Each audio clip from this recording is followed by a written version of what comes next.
Earlier this week, I was coming off of a long shift at my minimum wage job. Um, and long time wise, it wasn't really a hard shift. It was actually pretty laid back, pretty chill. I was in a good headspace. A little exhausted, but the good kind of exhausted. Not really stressed, just kind of ready to hit the sack for the day. And I stepped out into the parking lot, which was my section of the parking lot was empty. There's like a Chipotle across, and it's kind of in a different part of the parking lot, and there was cars over there. But where my uh, building is, there was no cars, so it was empty. Just the street lights, dark otherwise, cold, and I could feel the cold on my skin. And it felt pretty good because they keep the building warm.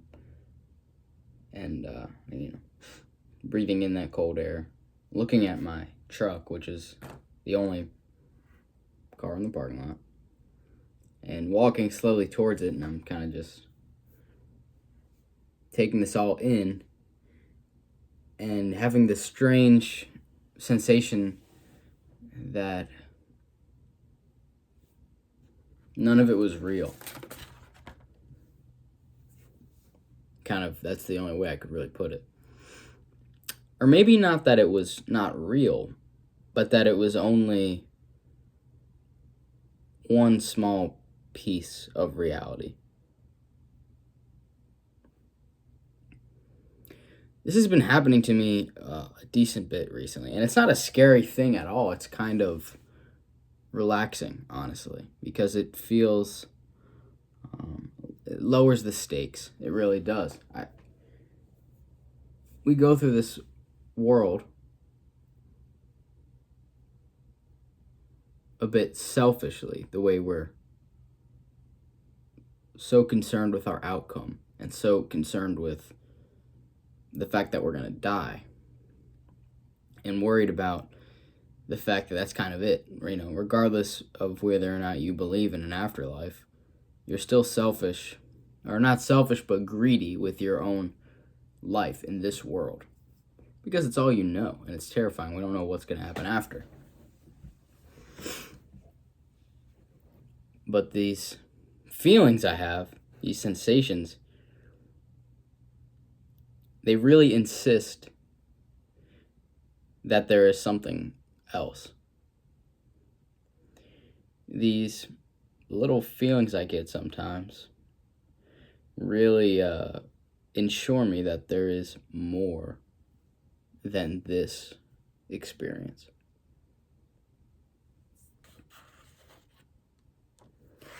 One way I can kind of think of describing it, one element of it, is, sometimes it's like my eyes, looking through my eyes. It's like I'm looking at TV screens or something. Not in an actual quality. It's not like I have a vision issue, pixelated or anything. Like, it's just a sudden thought. Like, if I were to pluck these out, the whole sight element of this world, which is pretty much all of my world, would no longer exist. Let me say that a different way. If I was to have been born blind, sight wouldn't be a thing. Especially if I was to have been born blind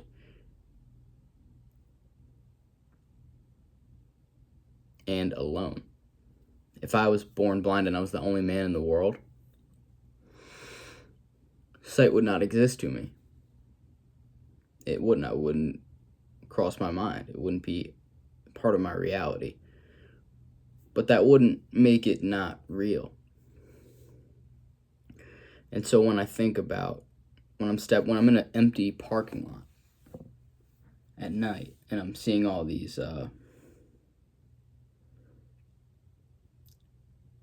businesses around and just kind of the workings of,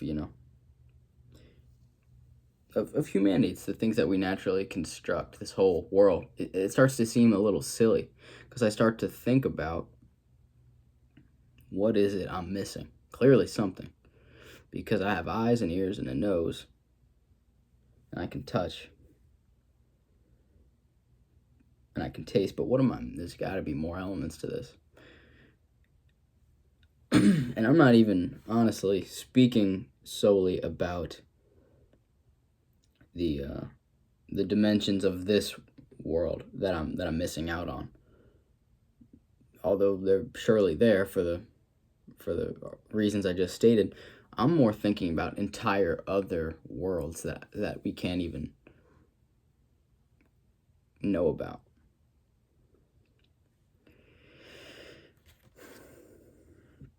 It's just, this whole place seems very strange, and it's hard to have these thoughts just in the normal goings about of your day. You're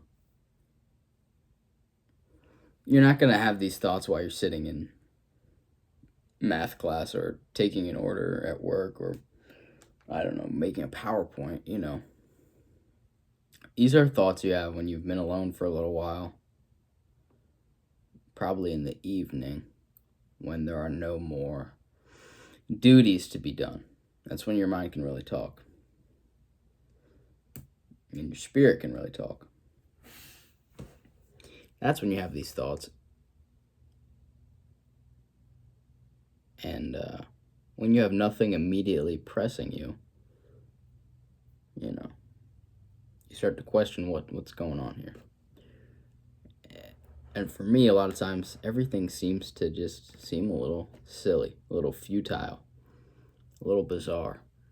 And again, in a good way. It really lowers the stakes. It makes me feel like none of this is very serious at all.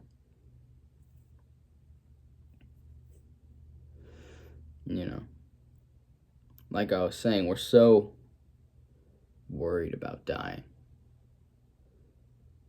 Whether we remember it or not. A lot of times we don't. A lot of times we forget we're going to die. I would say like 99% of the time we forget we're going to die. You're going to say, no, I don't. But really think about it. You don't. Sometimes it's a shock. You get to a certain point in your day and you randomly have the thought like, oh shoot, I'm going to die. And you're like, oh, yeah, I forgot about that. And I think at a subconscious level, that's what's driving a lot of the anxiety.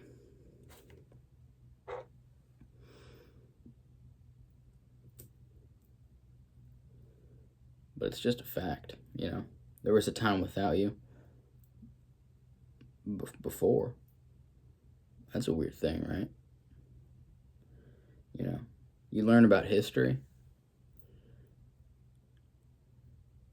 Even recent history. Like for me, I was born in 2008, but I think about, culture, music from the 70s, 80s, things like that, and it feels near at hand. It doesn't feel like a long time ago, which is a ridiculous thing to say, considering I wasn't even in existence. The 80s weren't that long ago. Who am I to say I wasn't even here? That's crazy to say that. The fact that I literally was not around. And there'll be a time again when I'm not around again.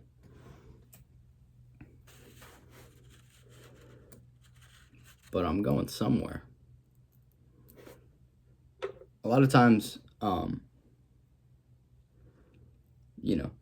one of the most common beliefs is we're either going to go to heaven or hell. And personally, in the last year or so, I've come to believe that we're not around long enough in this life to receive a permanent sentence like that. I don't think it's possible to be good enough or possible to be bad enough. And I don't think there would be much to gain from a system like that anyway. Not much would be learned.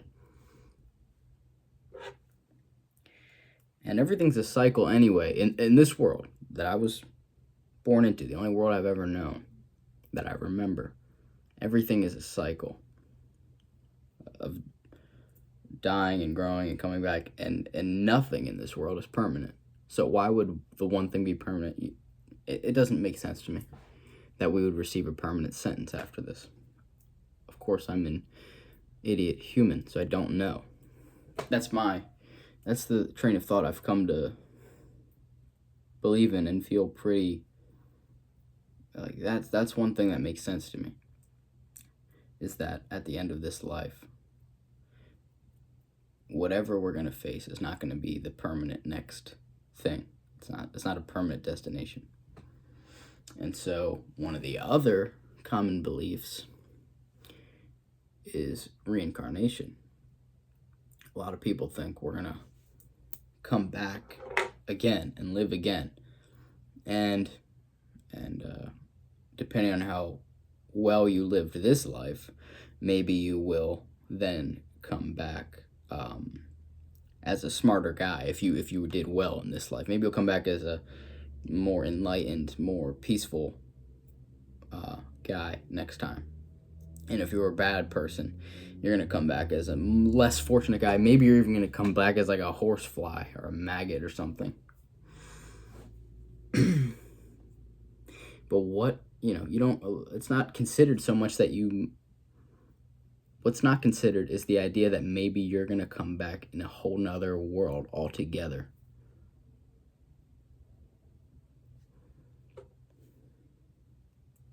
How ignorant would we have to be to think that this world, our world, is the only one? Come on.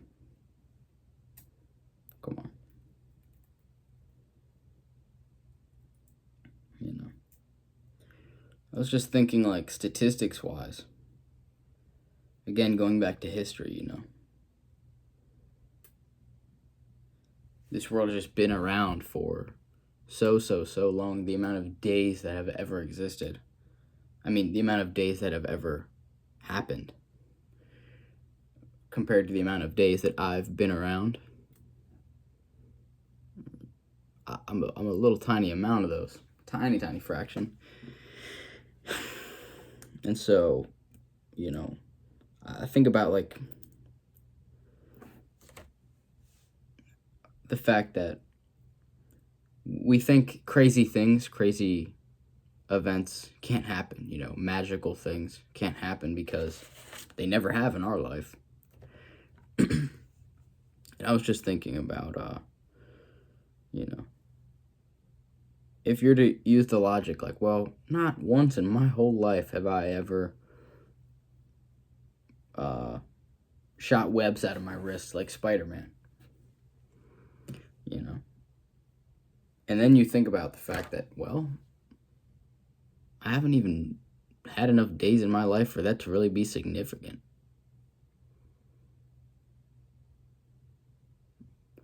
I don't know. And I'm not saying we're all going to get superpowers. That's not what I'm saying at all. I'm just saying I think we are too certain of some things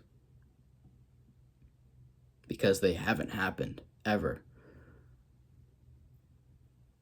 I don't think that actually holds much weight because we haven't had much history at all as a whole species. And I hope that web slinging analogy didn't throw you off too much, because as I said, it didn't really it didn't articulate what I was trying to say as well as I was thinking. But the idea is that we have not been around long enough to really understand the patterns of things fully, beyond our own nature, right? Beyond the own things that we constantly fall into cyclically. Just like I was saying with death and rebirth and growth, war and prosperity. But the one thing that we can never know is what happens after we die. And before we're born, too. And whether or not that's the same place. And I don't think it's nothing.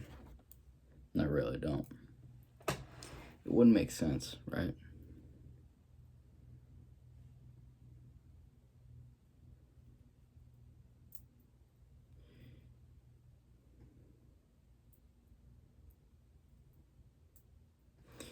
Anyway, I've just been feeling strange recently and having these thoughts that this world is not the only. And it doesn't scare me. I'm scared of not knowing what else is out there because I'm human and I'm scared. And I'm scared of not stacking up to whatever life force, whatever God is, behind this. And I'm afraid of not stacking up. I'm afraid of being wrong and getting damned to hell permanently. I'm afraid of that, even though I just told you I don't think it's going to happen. I'm still afraid. But this is just, I'm just one in a long, long, long line of men trying to make sense of this. Of this fun little sandbox we were thrown into. But I think it's important to treat it as that, a sandbox. Don't let yourself worry too much, because you are gonna be pulled out of it someday.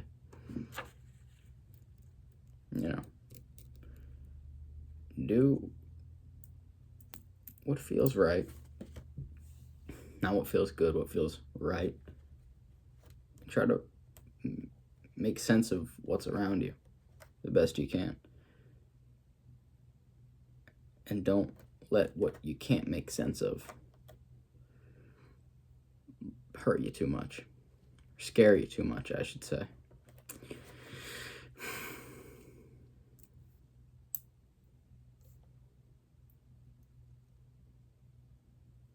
We shall see.